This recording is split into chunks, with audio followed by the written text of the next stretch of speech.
Сәлем баршаңызға.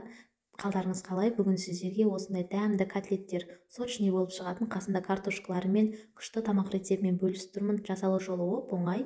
Менімен видеоның соңына дейін бірге көріп, лайк басып, коммент жазып кетіңіздер. Парақшама тіркелуді ұмытпаңыздар. Онда бастадық. Алдымен ыдысымызға фаршымызды сабаламыз. Бір штук пиязымызды ұсақтап турап саламыз. Дәмдеріңізге қарай тұз, қызыл бұрыш, қара бұрыш саламыз. Өздеріңіз ұнатқан тағы да приправалар салсаңыздар болады. Енді барлығын біркелкі болғанша араластырып аламыз. Міне біздің фаршымыз дайын болды. Енді осыларды котлеттің формасына келтіріп аламыз, жасап осылай. Бұл жерде 500 грамм фарштан 10 штук котлет шығып тұр. Егер сіздер семьяларыңыз үлкен болса, екі есе көбейтіп жасасаңыздар болады. Ол өздеріңізге қалауларыңызша. Менде бұл жерде 4 адамға жасап жатырмын. Міне осылай барлығына котлеттердің формасын беріп жағамыз. Міне дайын. Енді қызып тұрған табамызға май құямыз, пісте май. Қуырып аламыз бірінші. Енді жаңағы жасап алған котлеттерімізді қуырып аламыз. Бірінші 5 штугын салып қуырып алдым. Екі жағыны қызартырып қуыруымыз керек. Бұл жерде қатты күйіп кетпесін. Бірақ кішкене қаралау болса да болады. Неге десеңіздер, бұда әлі картошкамен қуырып, су құйып бұқтырып алатын боламыз. Өте дәмді тамақ болады.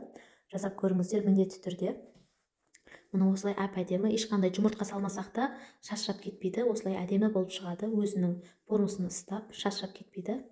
Мына қалған 5-еуінде тағын солай пісіріп алатын боламыз. Менің парақшамды бірінші рет көріп тұрған болсаңыздар, парақшама міндетті түрде жазылып кетіңіздер, тіркеліп. Менде көптеген видео рецепттер бар, соны көрсеңіздер болады.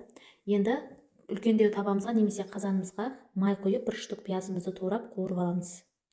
Сәл өргеннен кейін осылай қызылдау болып, 1 штук сәбізімізді осылай турап, онда кішкене 3-4 минут қуырып алатын боламыз. Қуырып болғаннан кейін, менде бұл жерде домашний томат, сіздер өздеріңіз помидор салсаңыздар болады, немесе магазиннің томатын да салсаңыздар болады, 3-4 қасық. Енді ал штук картошканы осылай ирек-иреге турап алып, онда қуырып аламын 5 минуттай. Барлығын 3-4 минут, 5 минуттан қуырып аламыз. Тұз саламыз. Қуырылып болған соң, енді бұл жерде су құятын боламыз. 350-400 мг су құйдым. Барлығыны бір бұқтырып қайнатып аламыз қазір. Енді жаңағы пісіріп алған котлеттерімізді ішіне салып, обязательно кішкене суға батып тұру керек. Неге десеңіздер, жаңа біз шала шекі қуырып алдық қой, шала болып тұр бұл жерде. Өзі су қайнап шыққаннан кейін бетіне жаңағы универсалный менде әртүрлі қосылған дәмдеуіштер, приправа сал жерден 30-35 минуттай астын жай етіп пісіріп алатын боламыз. Міне біздің тамағымыз почти дайын. Енді бетіне зелендерімізді сеуіп, тағы 5 минутқа бұқтырып қоямыз астын жай етіп.